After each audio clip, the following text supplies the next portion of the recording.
Driver Shankar Goud మృతి నేపథ్యంలో వరంగల్లో టెన్షన్ వాతావరణం నెలకొంది. వరంగల్ జిల్లా బంద్కు పిలుపునిచ్చింది ఆర్టీసీ జేఏసీ. ఎలాంటి అల్లర్లు జరగకుండా ముందస్తుగా మోహరించారు పోలీసులు. హనుమకొండలో ఆర్టీసీ డిపో ముందు ఆర్టీసీ కార్మికులు, బీఆర్ఎస్ శ్రేణులు ధర్నా నిర్వహించాయి. ఇవాళ నర్సంపేటకు కేంద్ర మంత్రి బండి సంజయ్ సహా పలువురు బీజేపీ నేతలు చేరుకోనున్నారు.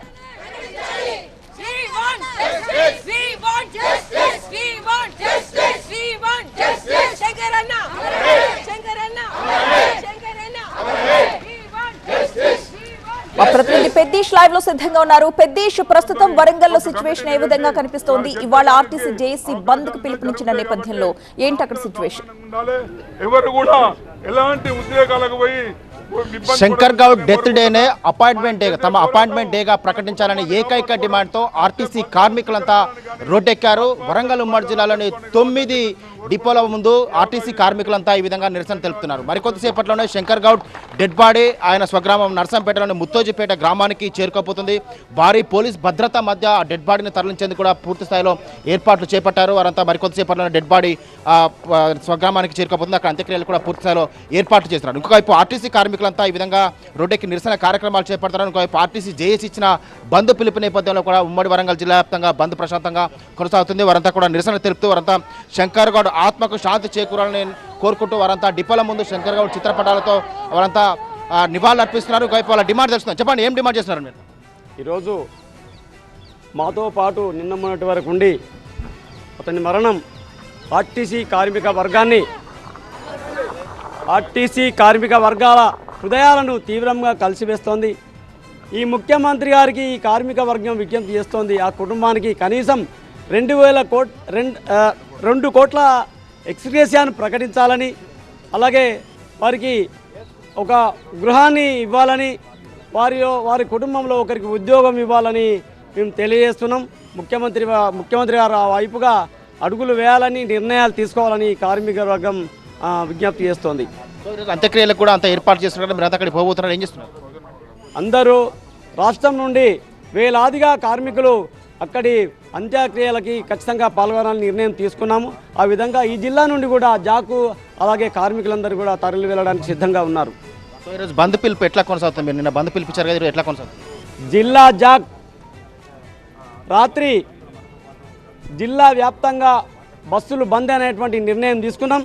ఆ మేరకు ఒక్క బస్సు కూడా కదలడానికి వీల్లేదని మేనేజ్మెంట్కు హెచ్చరిక చేశాం. ఆ వైపుగానే ఒక బస్సు కూడా కదలకుండా ఉన్నాయి ఈరోజు. సో అసలు ఏం జరిగిందండి నిన్న ఎపిసోడ్ మొత్తంలో?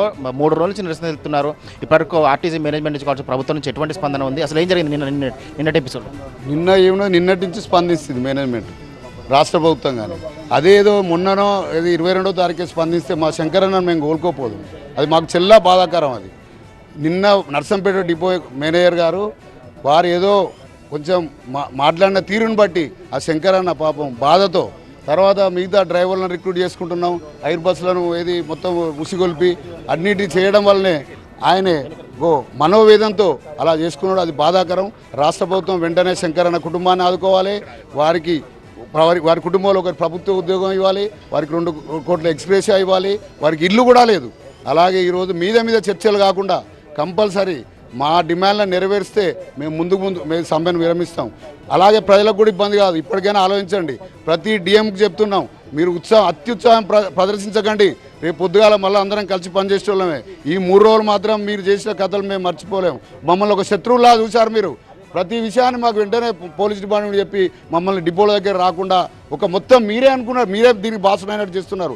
జేబీఎస్ సంస్థకు కూడా మేము సో ఇది ఆర్టీసీ కార్మికులంతా ఈ విధంగా రోడ్డెక్కి నిరసన తెలుపుతున్నారు. డిపోల ముందు వారంతా బైఠాయించి శంకర్ గౌడ్ డెత్ డేనే వారి అపాయింట్మెంట్ డేగా ప్రకటించాలని చెప్పి వారంతా డిమాండ్ చేస్తున్నారు. ఈ నేపథ్యంలోనే మరికొద్దిసేపట్లో ముత్తోజిపేట గ్రామానికి శంకర్ గౌడ్ డెడ్ బాడీ చేరుకోబోతుంది. ఈ నేపథ్యంలో వరంగల్ ఉమ్మడి జిల్లా వ్యాప్తంగా ఉన్నటువంటి ఆర్టీసీ కార్మికులంతా కూడా ఆయన అంతిమ సంస్కారాల్లో పాల్గొనేందుకు అక్కడికి వెళ్ళడానికి ప్రయత్నాలు చేస్తున్నారు. ఇంకోవైపు ముత్తోజిపేట గ్రామంలో కూడా పోలీసులు పెద్ద ఎత్తున మోహరించున్నారు. ఆ పరిసర ప్రాంతాల్లో ఎక్కడ కూడా అల్లరు జరగకుండా పెద్ద ఎత్తున మోహరించున్నారు. ఇంకోవైపు ఆర్టీసీ అధికారులు తమ పట్ల కఠినంగా వ్యవహరిస్తున్నారు. ఆర్టీసీ అధికారులు, డిపో మేనేజర్లు వ్యవహరిస్తున్న తీరు వల్లే శంకర్ గౌడ్ మనోవేదన గురై ఆత్మహత్యకు పాల్పడారని చెప్పి కూడా ఆర్టీసీ కార్మికులు ఆరోపణలు చేస్తున్నారు. ఆర్టీసీ అధికారులు కూడా కార్మికుల పట్ల ఈ విధంగా కక్షపూరితంగా వ్యవహరించవద్దని చెప్పి ఆర్టీసీ కార్మికులు, ఆర్టీసీ డ్రైవర్లు, కండక్టర్లతో కోరుతున్నారు. Right, thank you.